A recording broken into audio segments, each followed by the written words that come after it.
Everyone likes to be warm in the winter, cool in the summer, and at a comfortable temperature year-round, which is why graduates from Surry Community College's HVAC program will always have job opportunities. Graduates can go to work for a company or start their own business.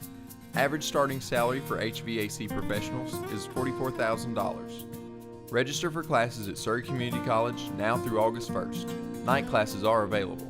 Go to surry.edu for more information.